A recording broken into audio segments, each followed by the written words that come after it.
with your name, location, role, and your trade union, if applicable. Please, if you're an aviation worker, put in parentheses AW after your name.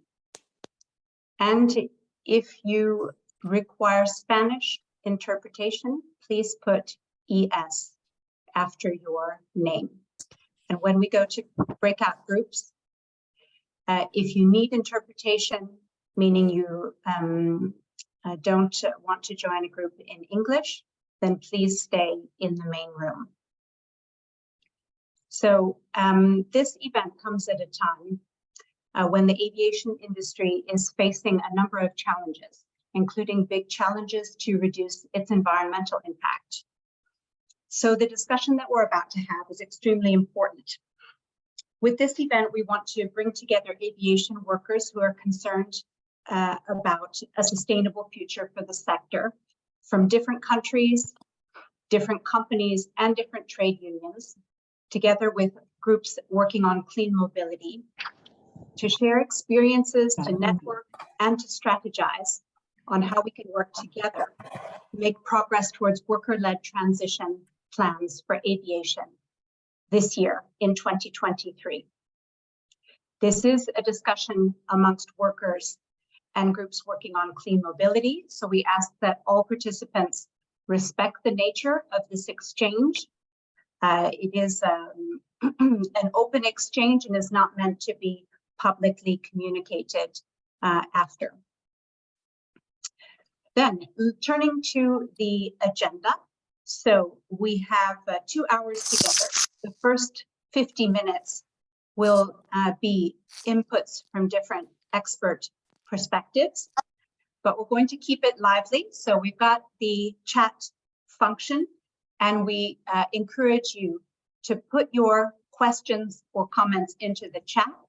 Our speakers will do the best to address them, and we'll also have a chance in small group discussion to come back on some of the questions.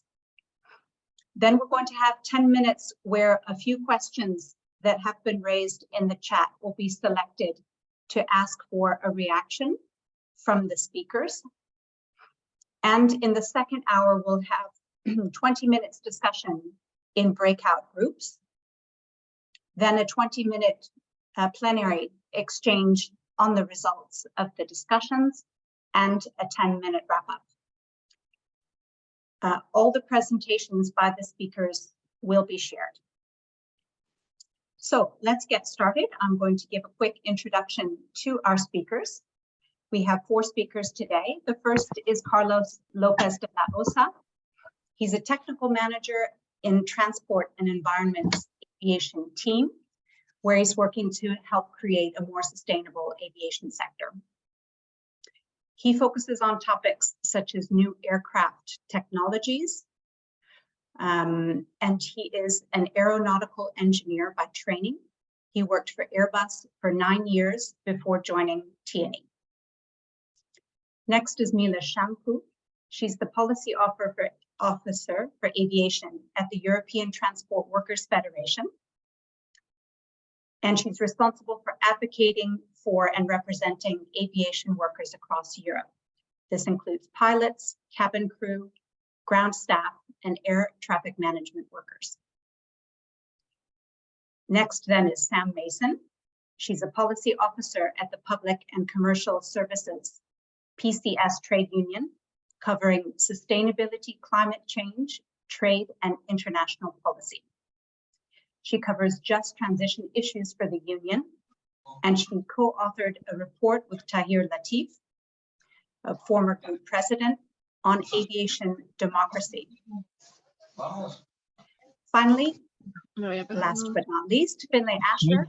He's an aerospace engineer. He spent 8 years at Rolls-Royce, designing future aircraft engine systems and working on various Airbus and Boeing aircraft.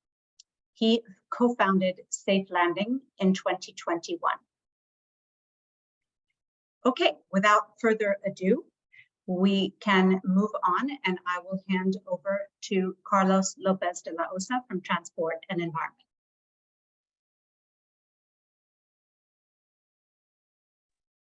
Thank you, Denise. I hope you can see my screen. Yeah. Maybe just a quick interruption because it looks like the Spanish translation is not working yet. So for all Spanish speakers, maybe someone can say it in Spanish. There's the interpretation function below and the globe symbol that you have to click on and then choose your language.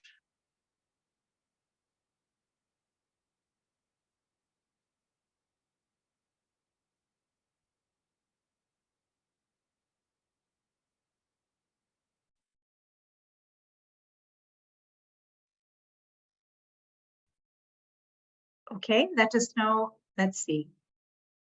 Erin, do you have also? Do you want to give the specification of how they can access that? I think it's not working. I can say it in Spanish, maybe. Yes. So, no, sorry. Hola a los españoles. Normalmente para recibir la interpretación tenéis que hacer clic en abajo en el simbolito del globo y se supone que debería funcionar.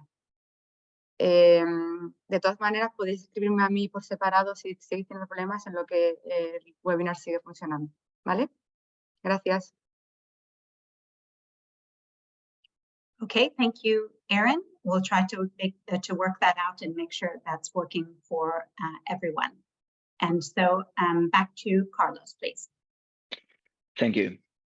Right. So I'd like to begin by saying that historically, aviation had been one of those industries which were doing just fine.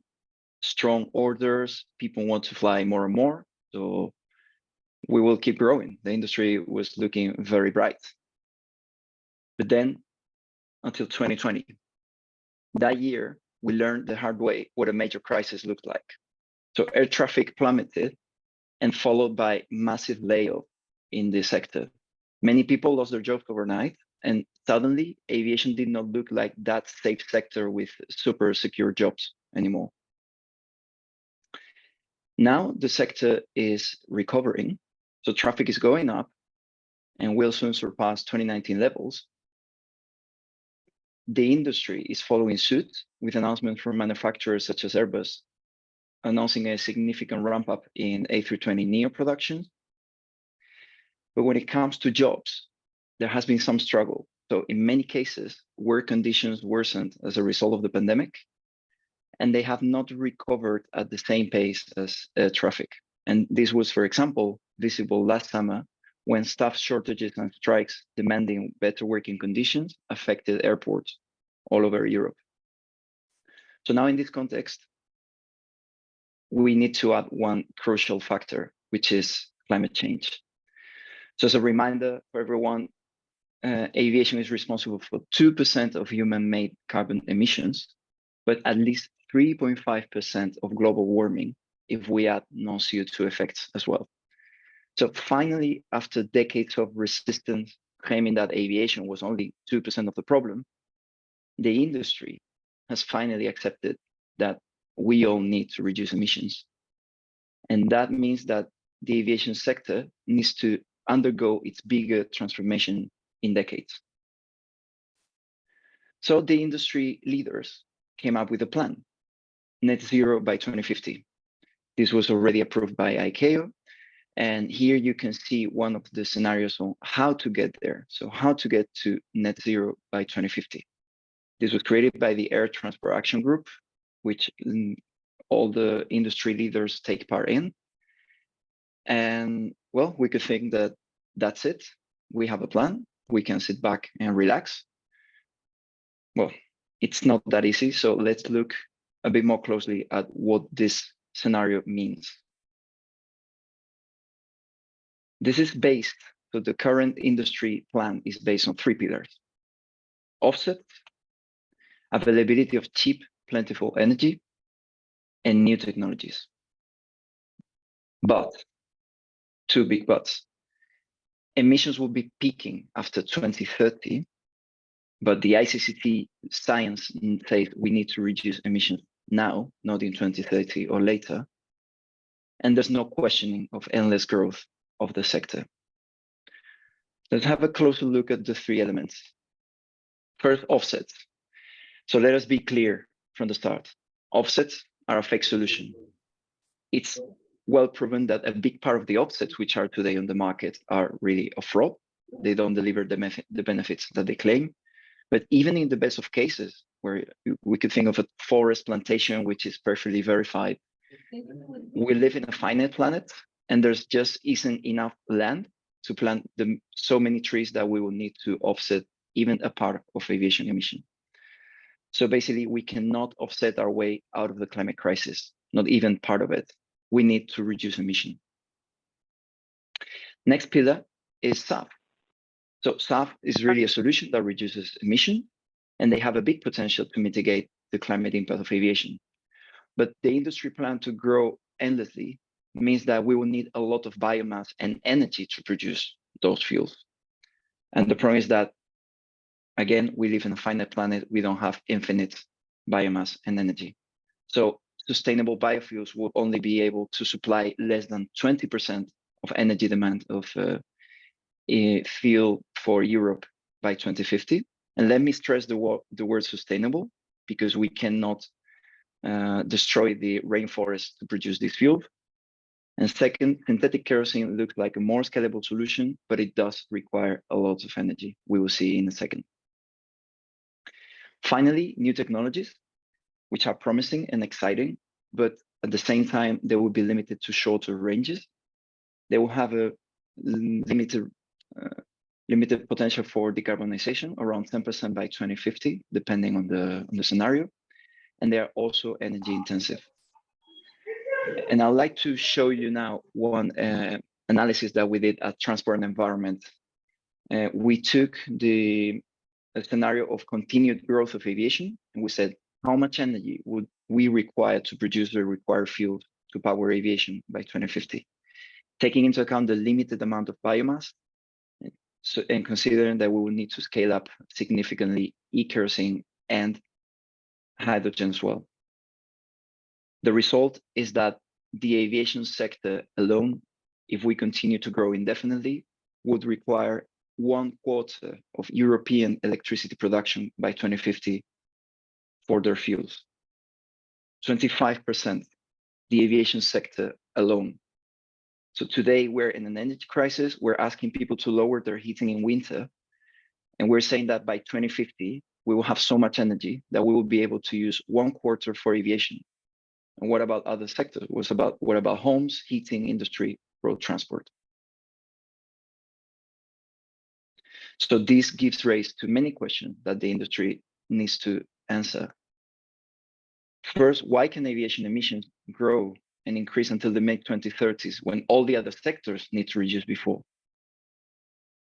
Why would aviation be entitled to use 1/4 of European electricity by 2050? Will society accept this? Will people still want to fly? And will people still want to work for the sector, which is one of the last ones to decarbonize? So this obviously presents some risks, because the strategy, as we've seen, aims at decarbonization, but also at growth. And the pillars this strategy is based upon are doubtful, as we have just analyzed. So as a result, we could be creating a fragile sector resting on 3 very unstable pillars. And we've seen with COVID that the industry is not safe from shock. So we had a pandemic 2 years ago, but we may have energy crisis, social disapproval, climate risks moving forward. So is this the industry we want? Or can we think about a different industry? So we are at a unique point in time in the last few decades. We are at a deep transformation moment for aviation. So can we imagine a better industry that connects the world while respecting it, that embraces all the challenges that we have ahead of us and tackles them sustainably? All of that while creating high quality jobs and attracting the best talent. And once we have imagined it, can we help build it together? So I will finish my presentation with one question, which is, how can we create together the future that we want for the aviation industry? Thank you. Okay, thank you very much, Carlos. A reminder to everyone that you're very welcome to post questions or short reactions in the chat. Also, for those who have not yet introduced yourselves in the chat, please put your name and your location, role, trade union, if you're an aviation worker, and otherwise your title in your organization. We need to have everyone's information so that we can organize the breakout groups for a bit later to have a good mix of participants. So thanks very much, Carlos, for this overview, for the look at the challenges currently facing the industry, some of the contradictions and the tensions between different visions. After that, then we're going to turn to Mila Shamku for a perspective from the European Transport Workers Federation, looking at how aviation workers are looking at and approaching landing desirable jobs. Over to you, Mila. Thank you very much, Denise. I hope you can see my screen in full mode, in full screen mode. Not yet. We can see your screen, but it needs to go to presentation mode. Yeah.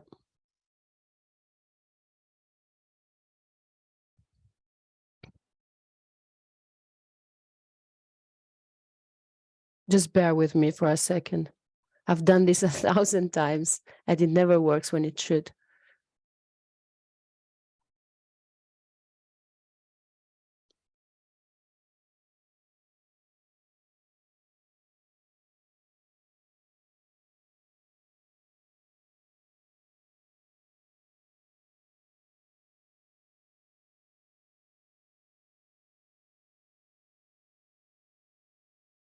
Okay, we have your screen again. Maybe if you go down to the bottom bar and you go to the right and you click on the small button for the presentation view.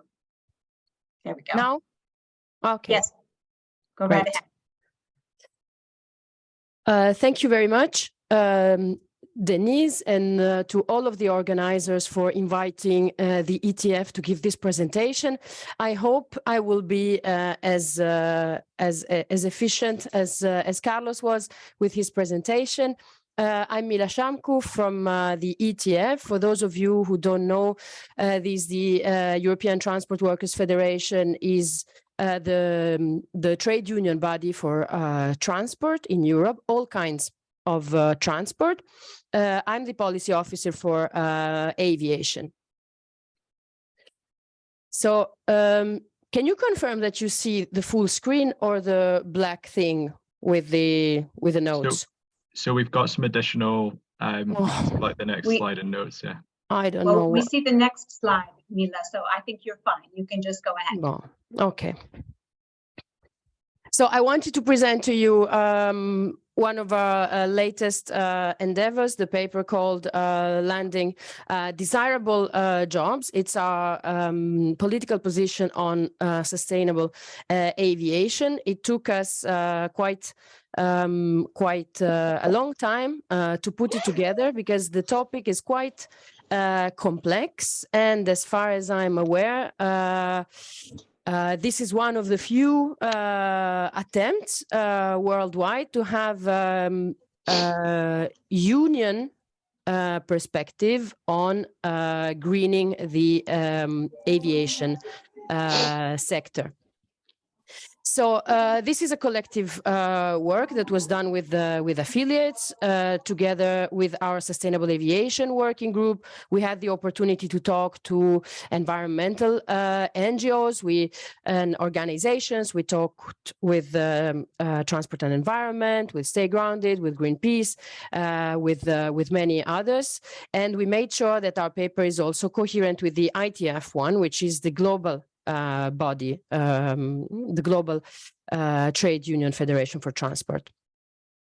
This is, we like to think that this is a broad and nuanced position, again, because the topic is quite complex and has implications on the daily life of our workers on the ground. So environmental sustainability is important. We say that we support policy proposals, legislative proposals that go further that present green measures for the industry. We also formulate our own proposals, meaning outside of the legislative agenda for all subsectors. So air crew, ground staff, and ATM. And we recognize that aviation needs to do its part in reducing greenhouse gas emissions, because, as Carlos said, the percentage looks the impact looks quite small, but it's only growing, and it will grow more in the future. And it also happens in fragile ecosystems such as altitude, etc. I mean, you know this better than I do. So it's important, as I was saying, because it concerns workers too. We want only healthy jobs to be considered sustainable jobs. We want to prioritize quality flying over quantity and never separate environmental from social. We really asked our aviation workers engaged in our union frameworks to think about their future jobs. And this is why the paper is called Landing Desirable Jobs, because the jobs in the future, because right now, as you know, most of them, they're not quite desirable, need to be desirable from a social perspective and from an environmental one. So this is the structure of the paper. I'll put a link in the chat later, you'll see. There's a little bit of context setting, and most importantly, a political chapeau that takes into account how much the sector and the workers have suffered because of the COVID crisis.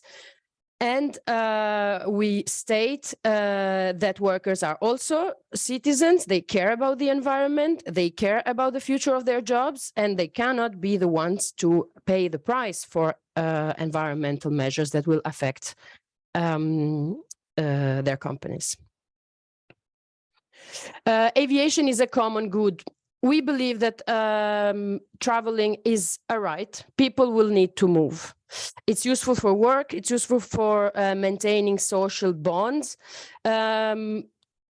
We think that behavioral change can do its part, but it's not enough. And we are not very much in favor of some attempts to shame people for flying as such.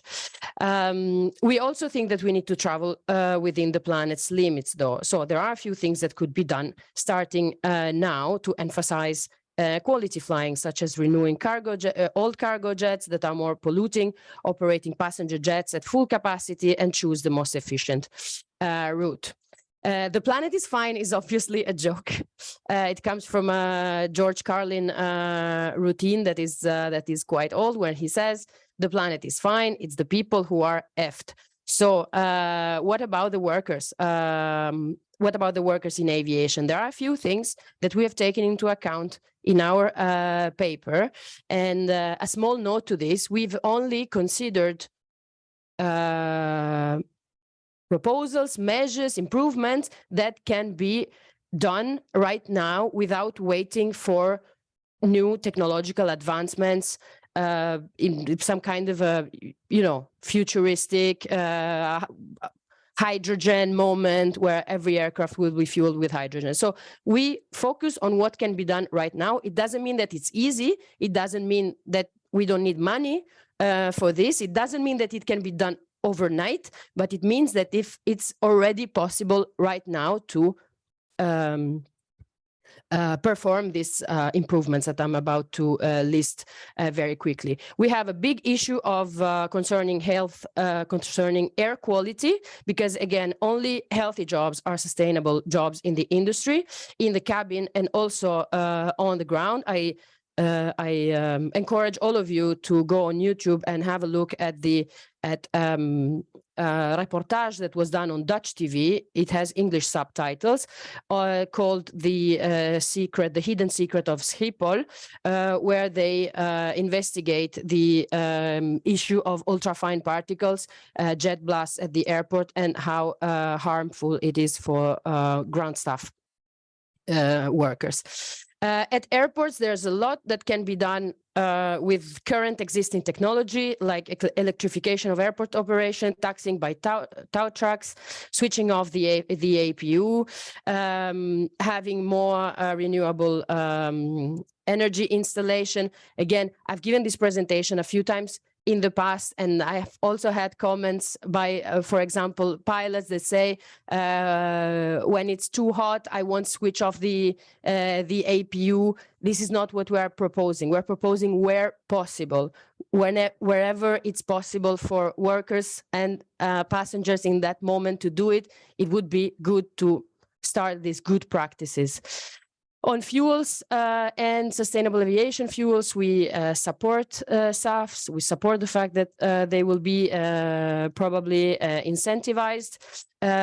We also call on checking the SAF's own carbon intensity and origin, and we are very aware of the challenge of the supply gap.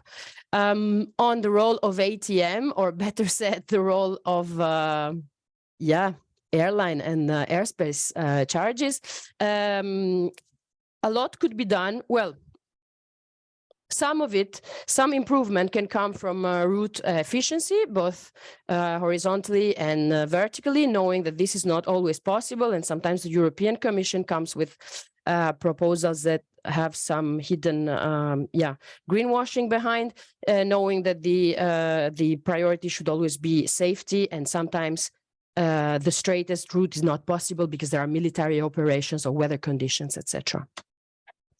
Who is picking up the bill for all this? Who should be picking up the bills, better said? Mila, just yes. your two minute reminder. Thank you. Okay. So on energy taxation, we agree because we believe that it's a matter of climate and social justice. On ETS and CORSIA also, but we're not very enthusiastic about it. We think that the EU should have more mandate on an international level, even though the international level is not very ambitious. We have a concrete proposal on SAF uptakes through ATM charges, meaning that the charges, in our opinion, should be based on the most environmentally friendly route, and there would be a penalty system for not complying with them, and obviously no charges when using SAF. So this is an original proposal that comes from our ATM committee. On a social aspect, one word on the low-cost model: social considerations don't always fit with low prices. And on the carbon footprint of the richest, this is data that we've taken from a T&E report on private jets that are much more polluting than commercial flights per passengers, and they should only be allowed if they are zero carbon. What are the challenges for aviation workers? Model shift, reduction of air travel by government, the recovery, and of course the seasonality and cyclical nature of the aviation industry.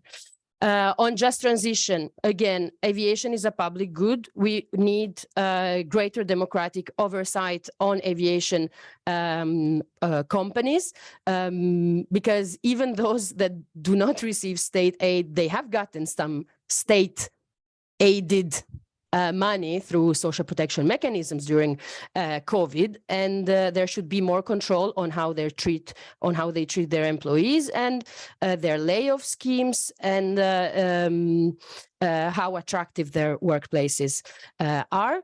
Taxation should be used for just transition funding. And there should be democratic participation of workers through just transition committees. The workers' engagement is essential in just transition because they will need training, reskilling, and adequate funding if they will change their role due to environmental measures, knowing that for us, the priority is still for workers to retain their existing job. So Mila, you still have 4 minutes, so I confused a bit the timing. So just relax, you're fine, you've got 4 more minutes. Thanks. Okay, okay, it's okay, it's okay.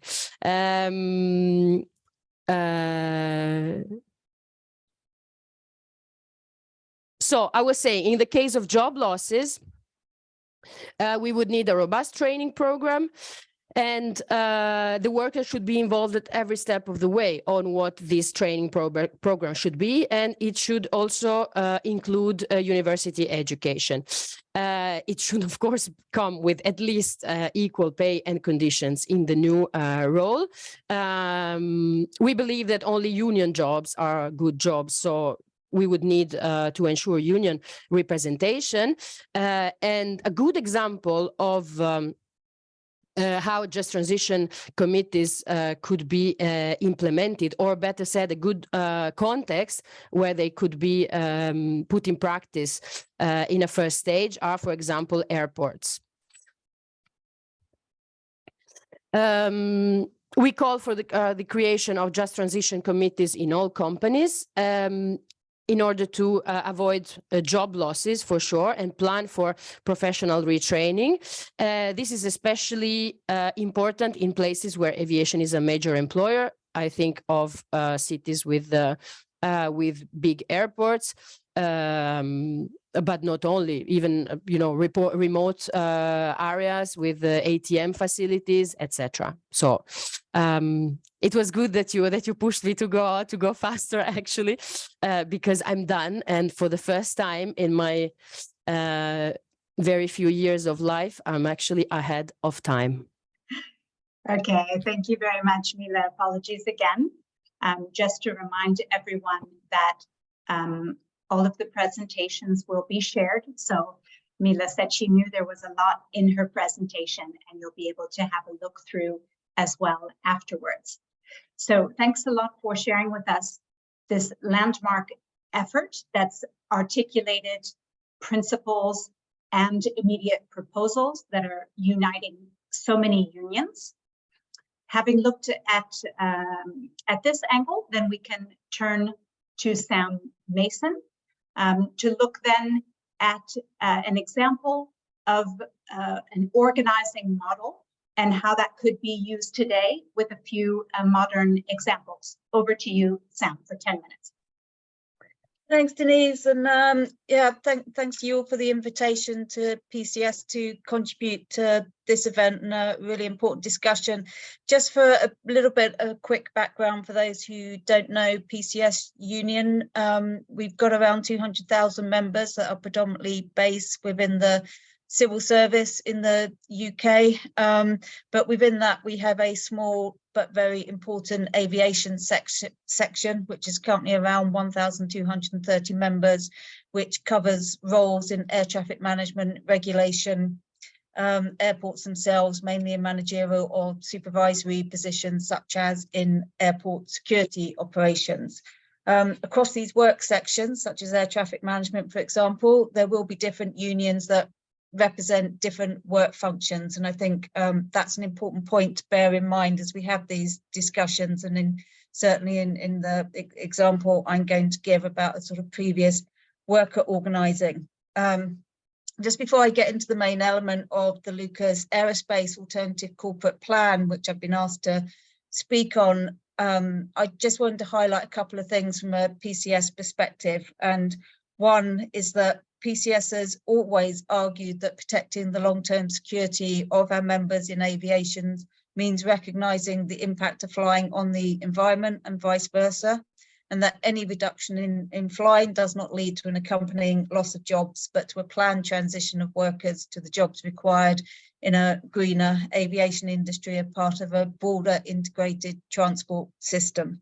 So I think it's important to bear in mind. But why am I talking about the Lucas Plan, and why is it an important lesson for us today and in our industrial history? So for those who are not familiar with it, this was an initiative in the 1970s by former Lucas Aerospace shop stewards who worked on 50% of their working on government contracts in the defence sector, and who were faced with a massive redundancies in the sector in the face of automation and global capitalization of some of the production process.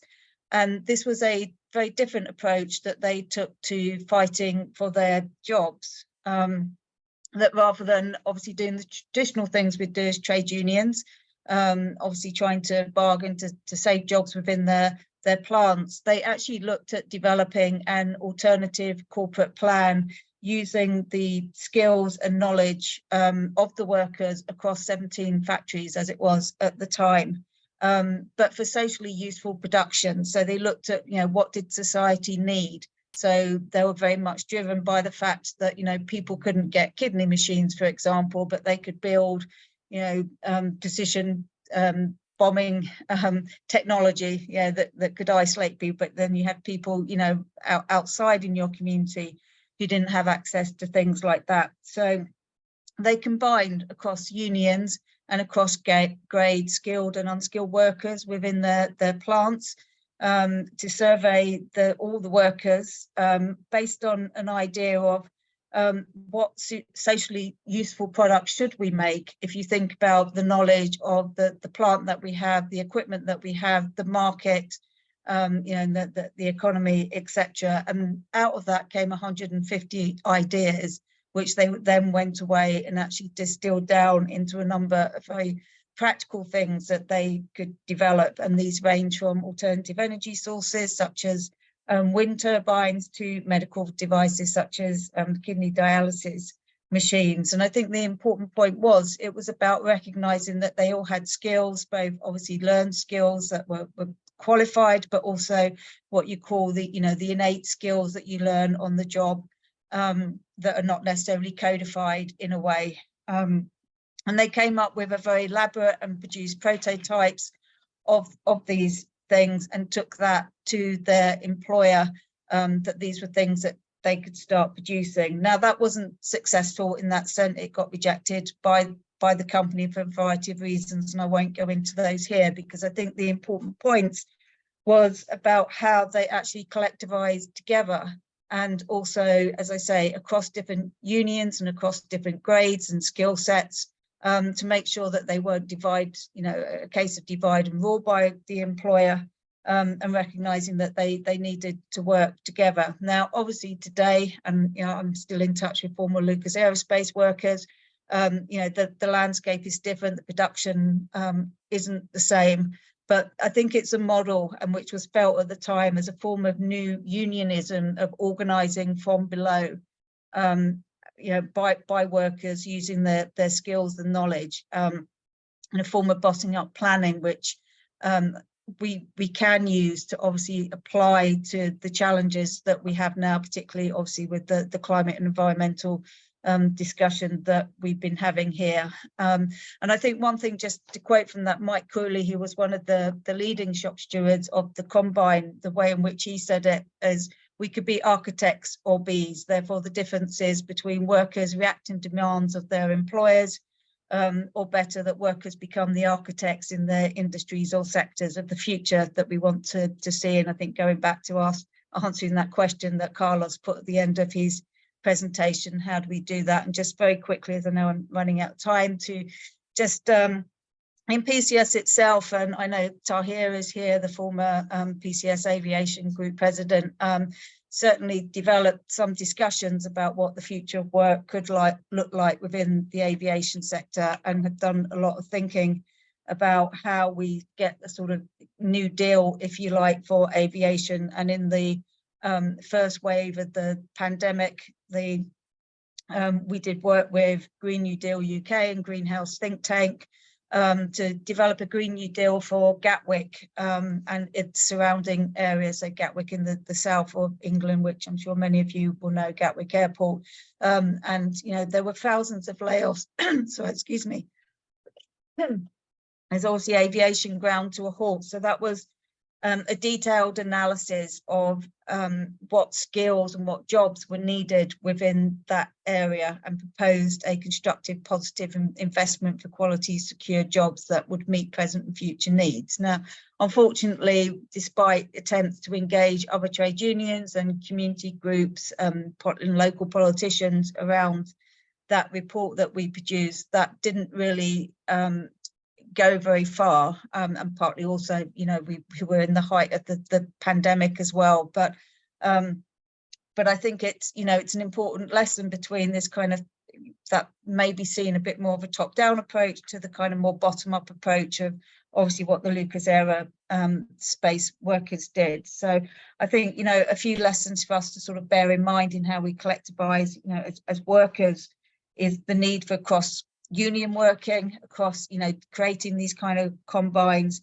thinking about top-down versus the bottom-up approaches, not being prescriptive about what jobs workers are transitioning from and to. Another piece of work we did in PCS, which we called Aviation Democracy pamphlet, you know, we shared a lot of thoughts in there about possible alternatives, but that has provoked discussion, you know, recognising that the jobs will emerge from developing this shared vision as the sort of architects of vision in that future. And I think the final thing is just recognising that, you know, that need for early engagement, but this is a slow building process and it's not going to happen overnight, and it also requires quite a big culture change in how we think about sort of organising and developing alternative models for how we would like to see the future. I'll leave it there. Thank you.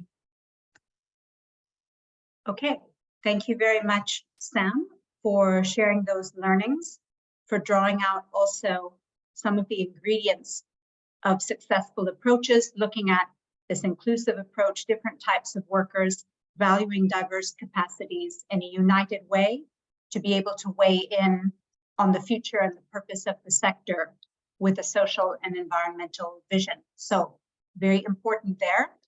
I'm going to turn to Finlay Asher. I just want to alert everyone that we haven't yet seen a lot of questions coming in on the chat. In fact, I've seen 0. So that means either if you have a question, you may get a guarantee that it will be asked to the panel. And the other option is that we will have no chance for question and answer. So if you have questions, go right ahead. We still have another 15 minutes then with Finlay. Over to you. Hey everybody, thank you, and thanks to all the other speakers. I'm going to be the final one, so you can stop listening to us and we can get into some conversation. But yeah, my name's Finlay. I'm in the UK. I'm an aerospace engineer. I've spent 8 years working at Rolls-Royce, designing aircraft engines. I run a group called Safe Landing.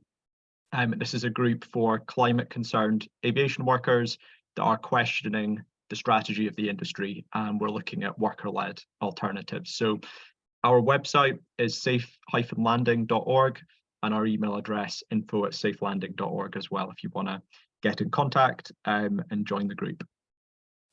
So why is the climate issue a jobs issue? Well, temperatures are rising. You've seen heat wave after heat wave past year. Predictions for the next year are that temperatures are going to be rising again. We're already seeing unprecedented global impacts in terms of drought, crop failure, the floods in Pakistan this year with large economic damages. And we've seen the price of food, fuel, energy rising rapidly. And that's really going to affect transport. And those trends are very likely to continue as well as we have to ramp down fossil fuels. So we're going to see unprecedented changes in how we travel as well. And this is probably, you know, the greatest jobs issue of our generation affecting transport sector unions. So we've got to be ready for this. You know, automation as well, but the climate transition is going to be a very big one. And workers need to be at the forefront of thinking about this. So when we look at the aviation sector itself, we're seeing this historically, the last 50 years, a rapid growth in emissions. Despite all of the efficiency improvements, the great little things we do to improve the engines and the aircraft and our operating procedures, the growth of air travel is rapidly outstripping that, and we're seeing a big growth in CO2 from the sector. So what our group is saying is that this is a dangerous flight path for the industry, and we really need to set a new one and a different one going forwards. Now, I'd encourage you to think about CO2 going into the atmosphere. It's a cumulative problem. It's like we're opening up a tap, and every year we're opening it up, and the flow of CO2 into the atmosphere is getting faster and faster. And if you imagine the atmosphere like a bucket, and we've been filling it up since the start of the Industrial Revolution, every year CO2 emissions have been getting higher, and we've been accelerating towards the top. So if you imagine that's like the atmosphere filling up with carbon, if we fill up the bucket, we breach the temperature limit for 1.5 degrees C. We've only got 10 years left before we blow that budget. So the next decade is vital. When we're looking at all of the various solutions and what we need to do about it, we need to keep that timescale in perspective. So just going back to a graph that Carlos presented from the industry, and it's slightly different because I'm just kind of showing our perspective on this. We're expecting to see a return to growth of air travel. There's various solutions being presented by the industry in terms of efficiency improvements, alternative fuels, and carbon offsetting, which we think collectively there's a lot of risk of us failing to meet those. If you're looking at 2030 and how much sustainable aviation fuel the industry thinks it needs, we think that's questionable. But even if all of those things happen and the industry delivers, you're still on this yellow dotted line here. And there's a lot of emissions under that curve. And basically, if we want to stay within the CO2 budget for 1.5 degrees C, we'll need to rapidly ramp that down towards almost zero by mid-2030s. But we're not doing that. We're going to continue over that. And you can see there's a budget overrun that's massive. And it's probably, if you think about whether that's possible, it's going to send us way over 1.5 degrees C and over 2 degrees C. And if you think about the consequences of that, obviously we could have climate breakdown with massive impacts to civilization, but also all the destinations that we fly to, right? Like, if you fly to Australia to visit the Great Barrier Reef on holiday, that might be gone in 10, 15 years time. Some of the rainforests that we might visit to go and see wildlife in Africa and South America might also be gone. And our license to continue to fly and continue to receive all the benefits that Mila talked about is under threat. And if you think about, if we do blow the budget and we do need to massively ramp down fossil fuels as quickly as possible, there's a big danger. The first thing that you'd do is you'd stop flying, because we know it's the most carbon intensive mode of transport. So as aviation workers, we need to think about that, and we need to look at this very seriously as an existential risk to our industry that we need to take seriously, and we need to challenge this strategy. So just to kind of illustrate this, historically, we've seen a growth of air travel and emissions. We've had the COVID pandemic, and then the industry's looking to get back onto this business as usual growth trajectory. We are really worried that we're going to hit a climate crisis, and there's going to be a sudden climate crash to the industry. Maybe at that point, if we can still fly places, we can build back with zero emissions aircraft and completely change the sector. But there's going to be a very chaotic transition, probably a lot of job loss, and because of that huge overcapacity compared to what's possible in that moment. What we're saying at Safe Landing, we don't know what the best flight path is, but is it not safer to be careful about what we do in the short term to try and preserve the ability to fly into the long term and not cause a big crash in the industry? So if this is what we're worried about from a worker perspective, then how come the industry is doing something different? Well, we think it's because the short-term interests and incentives of business leaders is leading us towards this short-term growth at the expense of this long-term risk. So what we think we need is, we think we need worker assemblies. democratic processes where workers can be engaged, can critique what the industry is saying, and come up with their own visions of the future for aviation, and effective lobbying positions to fight the corner of workers. So why do we need this? So at the moment, we lack that independent worker-led vision of the future for aviation. Currently, many trade union policies just basically support the sustainability roadmaps produced by business leaders who actually have quite different interests and priorities from workers at a grassroots level. Business leaders, if you think about it, they think in terms of quarterly profits, and they might be around for another 5 years, but probably won't be here in 10 years' time. Whereas workers, we think about having a career for 10, 20, 30, 40 years, and long-term industry stability and job security is really important. When it comes to pay, terms and conditions, holiday, sick leave, etc., we don't take the positions of our business leaders at face value. So yeah, it's our job to critically evaluate what business leaders say and to fight the corner of workers, whatever it is. And the same should apply to sustainability plans. We should be providing that level of critique as well. So yeah, just to illustrate this, if you've got a business leader, they're thinking about delivering on share price this year. In a few years' time, they might well have left the company. But the problem is the climate crisis is, 10 years out from really hitting and really being very severe. Aviation workers are going to be living and working through that. Unless you're close to retirement age, it really matters to you, and you've got a very different time horizon from business leaders. So yeah, the idea with Workers Assemblies is to give workers the time, the space, and the expert information to work through some of these issues. Because if you look at any of the solutions, the problem itself is complicated, but also the solutions are complex, and we can't expect the average worker to necessarily know everything about sustainable aviation fuels or hydrogen aircraft.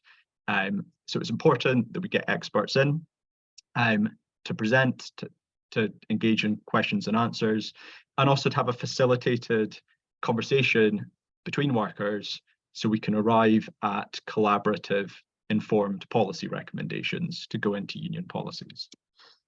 It means we can also draw on viewpoints from a wide range of sort of ages, jobs, experience in the job, and political opinions, concern about climate change, etc. And that's called the sortition process. And it's also about putting members at the heart of decision making. So, there's already democratic structures in place within unions, but this is about supercharging that and making it even better. And also, if you think about it, it raises the profile of worker democratic engagement. There's a lot of people that are unionized, but maybe not that engaged.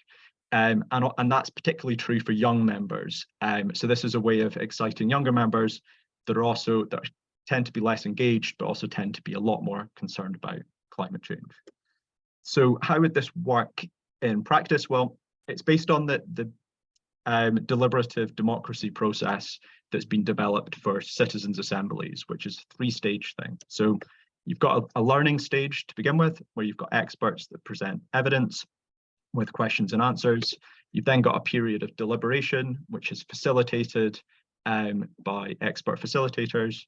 And then you've got decision making and voting and recommendations. So the input to that process is a sortition process that selects a cross-section of workers that's representative of the workforce at large. And then the output to that is recommendations that can then feed into existing union democratic processes, policy motions, etc., and can inform the union strategy and our position on some of these topics. So Safe Landing has been thinking about this idea for the past year. When ICAO met in September, October last year, we produced a video that's on our website, and we started this petition, which is basically, we're saying to ICAO, we don't think the current policies in place, particularly around international aviation, the CORSIA scheme, are adequate, We think this is really dangerous for workers, and we think that you should perform a workers' climate assembly. So that would be a global thing, which is a big ask, but it was to get people thinking about this and talking about it. Locally, in the UK, we've been talking to some trade unions such as BALPA, the British Airline Pilots Association, and Unite the Union as well, which is one of the biggest unions in the UK.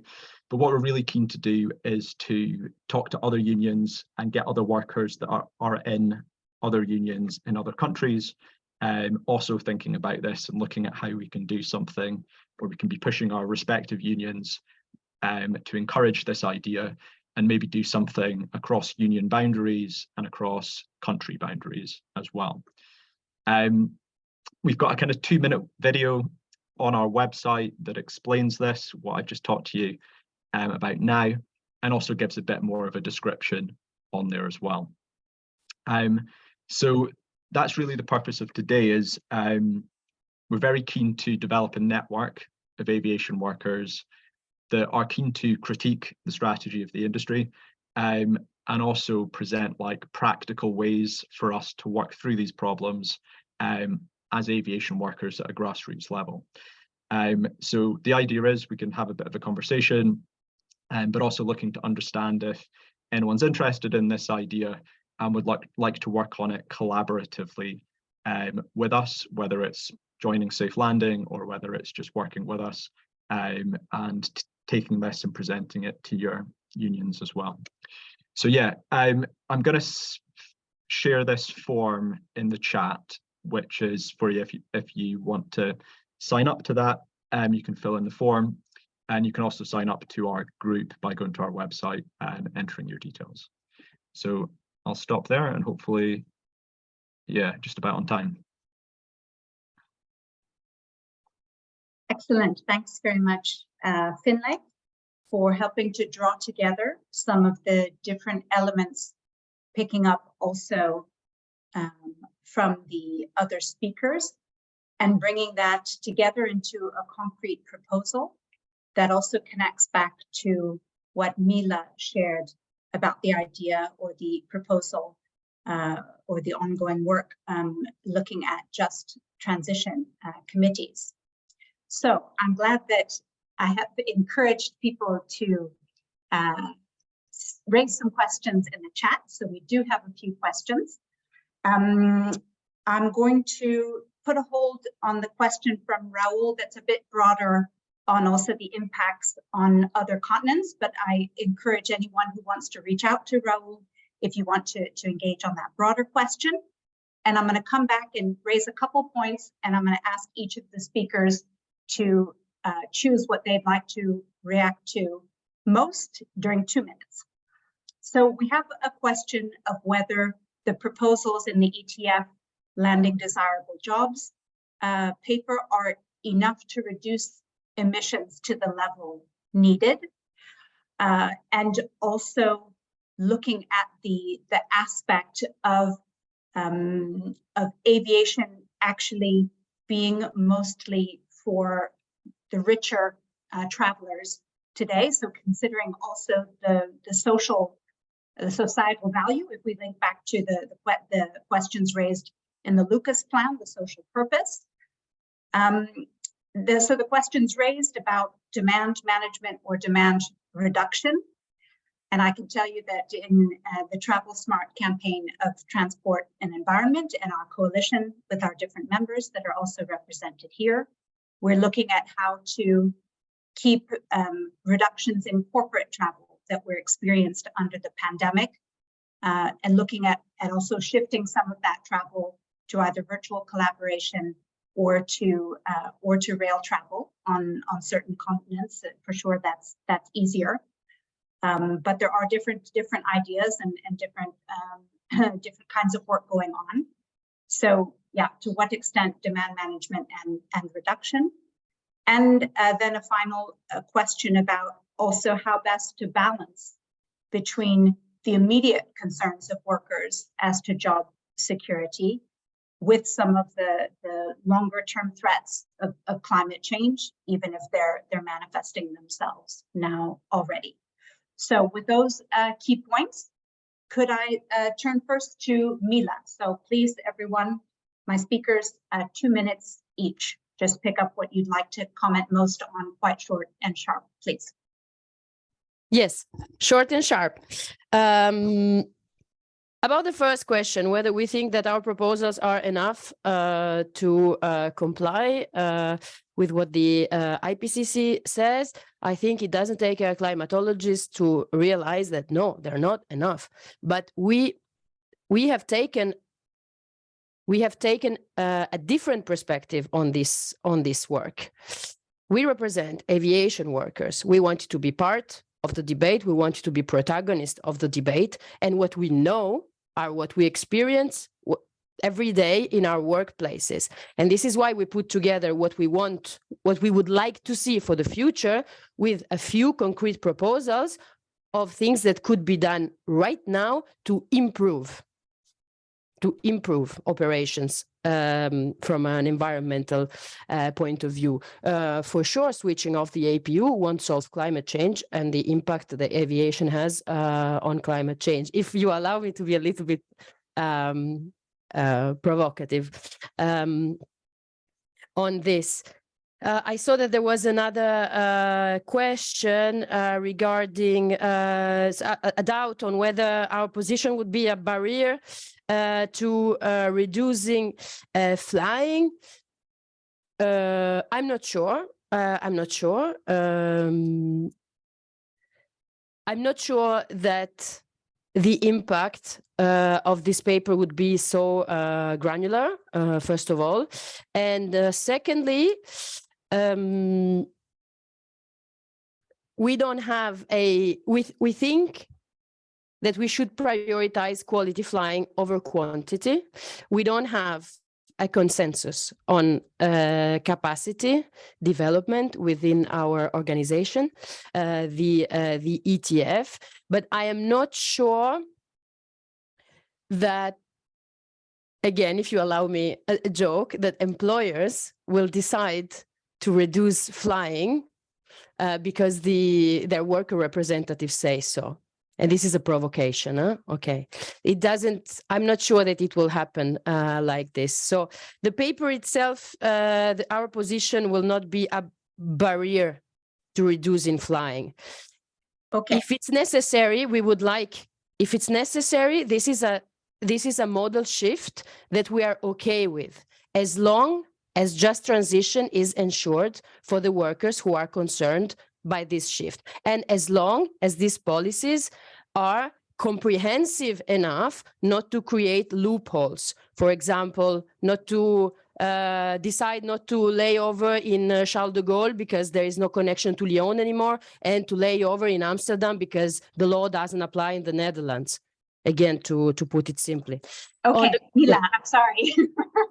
Thank you. I have to allow the other panelists, but thank you very much for that honest and very clear answer. May I go to Sam? Yeah, thanks, and thanks for the questions. I'm just going to pick up a couple of points. I thought it was interesting, actually, that Mila, in your presentation, you talked about aviation as a public good, and it does refer back to one of the questions, because I think when we produced our paper in PCS on aviation democracy, and when we talk about an integrated transport system, we actually see aviation as part of that. And often we talk about public transport and aviation. And for us, it's like we have to integrate it into it. So looking at what is the best form of travel. So, you know, I'm sure it's no surprise to most of you here. You know, we have a ridiculous situation in the UK where it's cheaper to fly, you know, from the south to the north than it is to get a train. Whereas, you know, so for us, those are the kind of things where we shouldn't be flying. They're quite, you know, quick wins, if you like, in terms of the domestic flying that we could eradicate quite now, you know, quite quickly if we actually put the investment into that. And there would be jobs there. I mean, that is, you know, part of it. That's what, once we decide the sort of architecture, if you like, then the jobs naturally fit into that. So I think, you know, once we start looking more broadly and proposing for those kind of things, then it starts to become a bit clearer.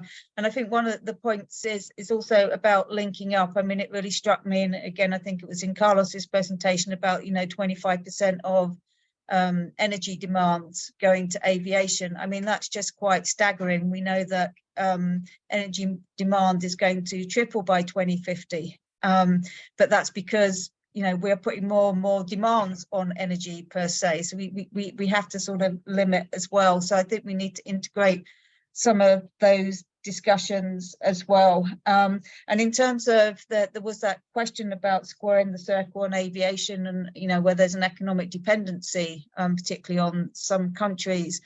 That is a very difficult one. That's a difficult discussion which we have really across any form in the transition around to meet climate change objectives. We have that around energy discussions as well.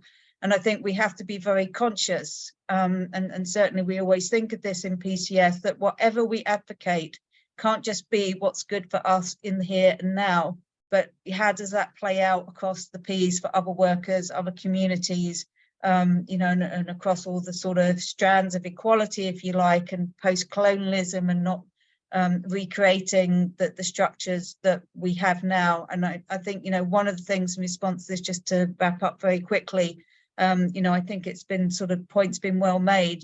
The aviation industry is not a great industry to work in. I mean, obviously there's some good jobs in there and good pay, but it's not a great industry. It's not glamorous anymore.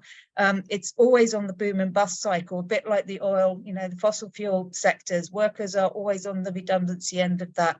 And, and I think that has to be part of the vision as well, and why we also need to fight for this. Thank you. Okay, thanks a lot, Sam. And you even managed to get to the question that I thought perhaps wouldn't get linked in, but you did it in a very nice way. So thank you for that. I turn to Carlos. Yeah, so I'd like to pick up on the point of the how to balance the short-term versus the long-term vision for workers.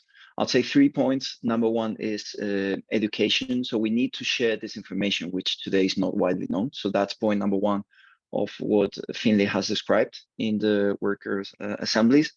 Second is to create this vision as well. We need to picture a bright vision, and we need to eliminate the taboo of, okay, maybe we need to degrow, so that's going to be super bad. We're seeing already that growth is not a synonym of better jobs or better working conditions. So that's something that we need to keep in mind, so we can create a better vision which can be decoupled from growth. And third, I think we need to see the transformation of the sector as part of a bigger transformation. So this also can tie maybe to the question from Raul.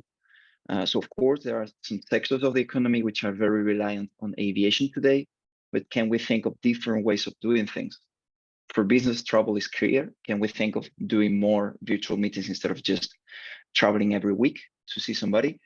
For tourism, maybe can we think of longer stays? Can we think of shorter flights or more local tourism? That type of solution. And of course, this is a broader transformation in the economy, but aviation needs to be one of the leading sectors, because it's also one of the sectors which are more exposed to the risks that we have just described. So we need to have the conversation that we're describing now. Okay, thank you, Carlos. And immediately over to Finlay. Yeah, I'll keep it short. I think some people have said about that short term, about workers, also maybe not just business leaders, but workers resisting that. And I think that's true if you think about it in the very short term. But if we avoid the aviation industry is very unregulated at the moment when it comes to emissions, and that just cannot continue. It's inevitable that we will see these regulations. So the question is, do you want that by design or disaster, basically? Do you want to ignore it for 10 years and then have a sudden imposition of limits on flying and massive taxes, or we'd rather see that ramped in gradually in a measured, designed way? And which one do you think would be better for workers? And then just on the point about some small island states benefiting from aviation, of course they do, but also of course they're actually more at risk of climate change as well, and they have been asking for these policies. And there is ways of, this is why we need a discussion at a global level as well, to look at where air traffic can grow, and also with that in mind, where it needs to be constrained. So for example, in the UK, we already fly more than most countries around the world, but we're expanding 20 airports. There will be growth in Africa, etc., and that will need to be balanced by limits elsewhere. We need to have that conversation, which is certainly not being had just now. But again, like, we are not saying we have the solutions. We're saying workers need to look at this themselves and come to their own conclusions. Okay, thank you, Finlay. And also to remind that the global dynamic is also very much discussed within Stay Grounded. So that's also a good space to look at some of those broader issues and the impacts of choices in one region on others. So I'm glad to see that in the chat, things are heating up. So you're also responding, and not everyone agrees, which is good for a healthy debate. So thanks a lot for that. We're now going to turn to and try to bring this momentum into our breakout groups. So we're going to have 20 minutes. We hope to have small groups to allow for discussion. 2 questions.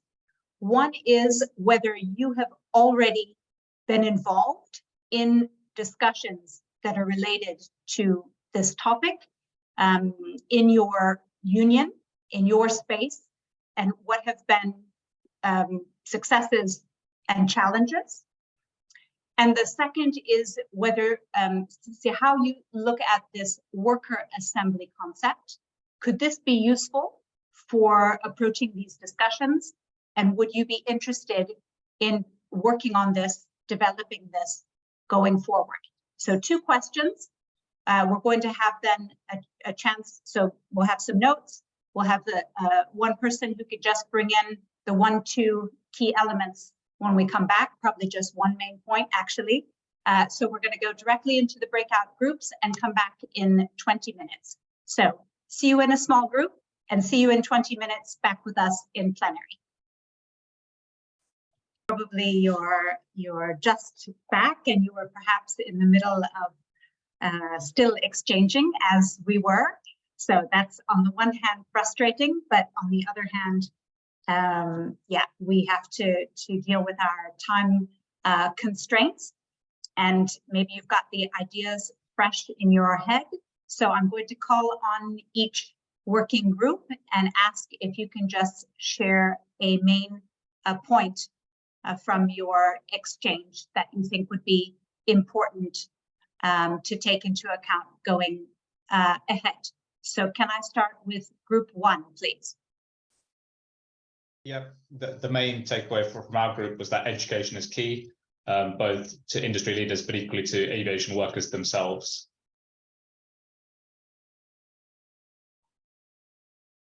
Thanks very much.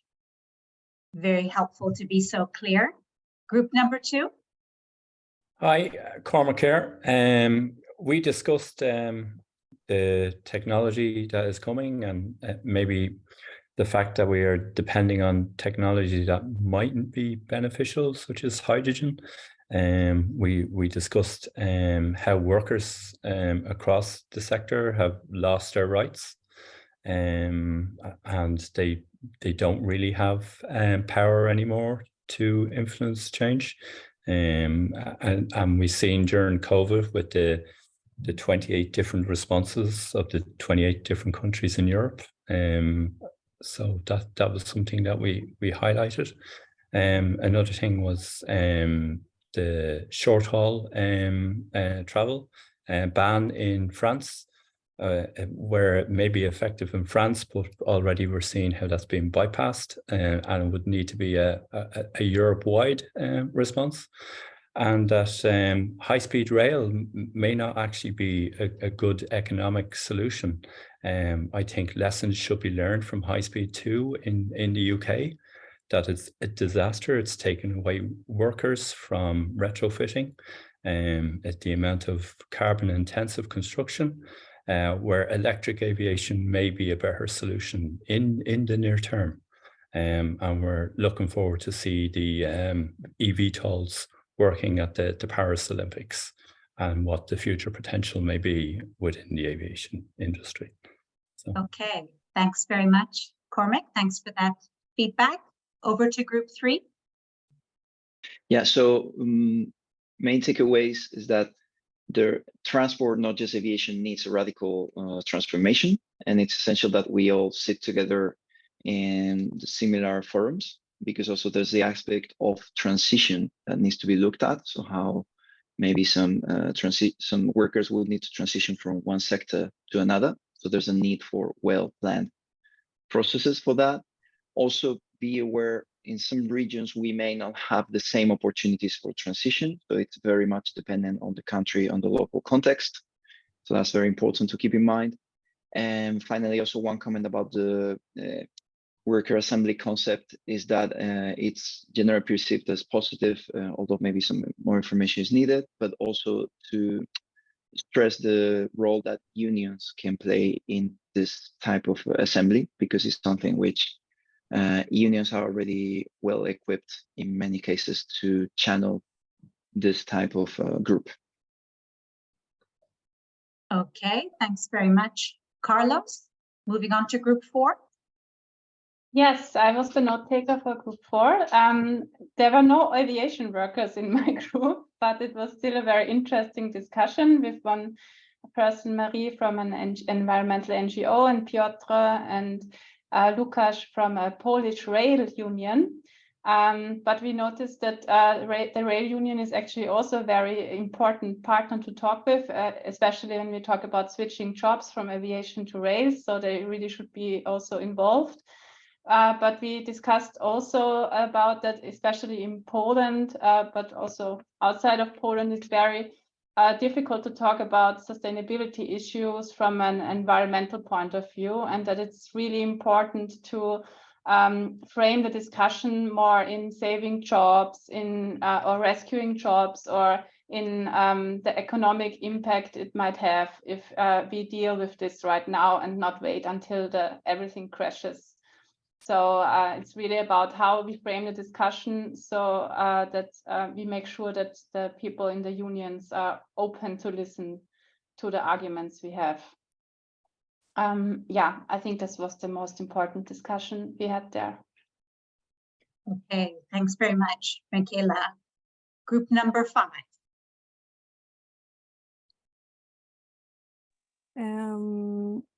I think that's me. So yeah, we had one person from Aero Decarbon from France in our group, who are also a group of climate concerned aviation or transport workers, and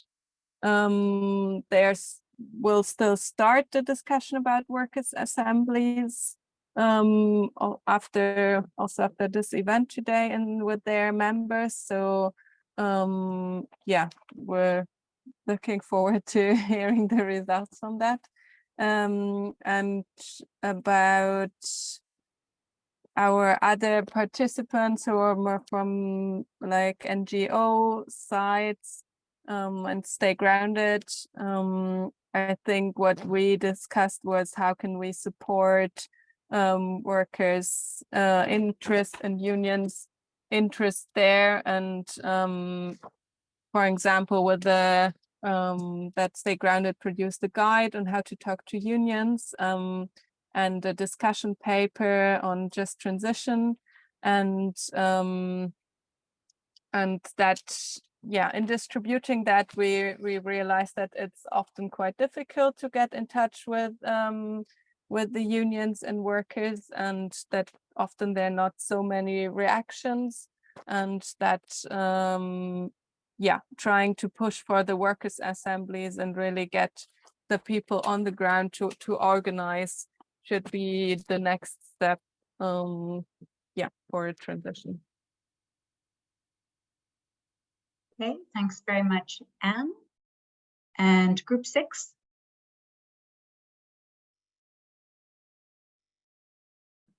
I'm not sure what group I was in, but if no one else is going, I think it must have been group 6.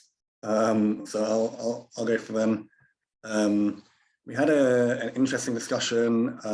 One person in the aviation industry had been is kind of working to set up something that is kind of analogous to a workers' assembly, though not quite the same. And we had a discussion around that based on the assertion that maybe workers' assemblies are kind of good, but not as good as the union can do, because a union actually has the power to be a fully participatory democratic institution, where workers' assemblies kind of potentially risk being something more analogous to kind of representative democratic model. And we talked about how participatory democracy between unions can be a way of drawing together people to collectively address the kind of challenges and compromises that we face in this kind of discussion. So balancing need to reduce carbon with need to preserve jobs and things like that.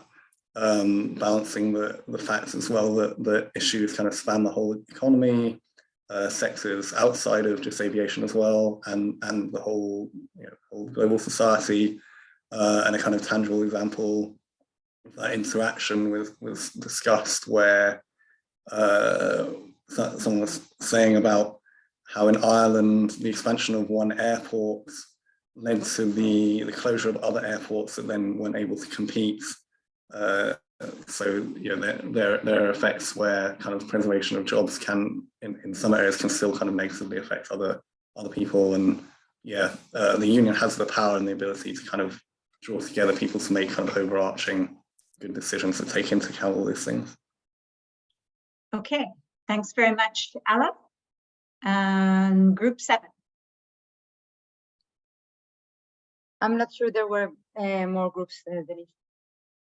Oh, well, that's perfect in the sense that we got to hear back from all of you. So thank you for raising all of these important issues.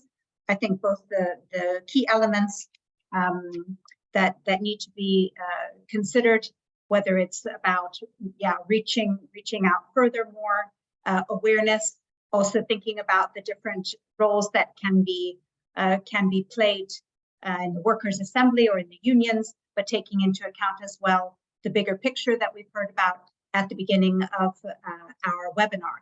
So to close then the discussion and exchange, I'm going to turn it back to Finlay to wrap it up for us and close our first exchange here.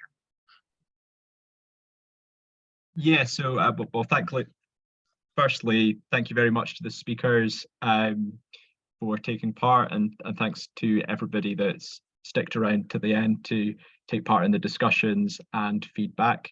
There's really lots of interesting discussion happening, and I think the interesting point is that there's a lot of complexity here, and there's a lot of different topics and debate, and I think that's exactly the point. Like we were having discussions around, is hydrogen aircraft really that environmentally friendly? Is sustainable aviation fuel really that good for the environment? And we're at this point with the aviation industry where whatever it does, whichever path it goes down, there's going to have to be a lot of investment that takes place. So for example, the industry is asking for lots of subsidies for sustainable aviation fuel. As a union, does it make sense for all of that money to go to the fuels industry rather than the aviation industry, and maybe adapting the aviation industry? If you were adapting the aviation industry, and you're working in a factory, would you want that factory to be transitioning to hydrogen aircraft, or do you think there's some alternative that is really the future? And these are really big and important questions that have a genuine impact on jobs, and therefore a genuine self-interest. And it's not just about the planet, but it's literally about your career and the ability to stay in employment in your current job and at your location. So, and we also discussed like the power of doing this versus just using unions or going straight to politicians. But if we do go to politicians, we need to be speaking kind of united as workers and saying actually what the industry is saying about jobs from a worker perspective is wrong, and convincing them. And it's how we do that. So even if you think the worker assembly concept maybe isn't the best thing, but you want to change the mind of your union or discuss a particular topic, please get in contact with us. So please, the form that's in the chat, if you want to copy that and fill it in, if you want to stay engaged and continue this discussion going forwards, no matter the topic. And yeah, you can see our website there, and you've got my email as well. So please reach out in the future if you want to have like more of a deep dive into some of these conversations. But yeah, thanks again for everybody taking part, and the facilitators and everybody else as well. And apologies about some of the technical issues we had along the way, but hopefully we still had some good conversations. Yeah, and I think just a congratulations as well to the extremely diverse set of participants across different countries. So I think that's been quite an important feature, and for us as co-organizers is a good success to build upon going forward. So thanks everyone. Bye bye. Take care. Thank you. Bye bye.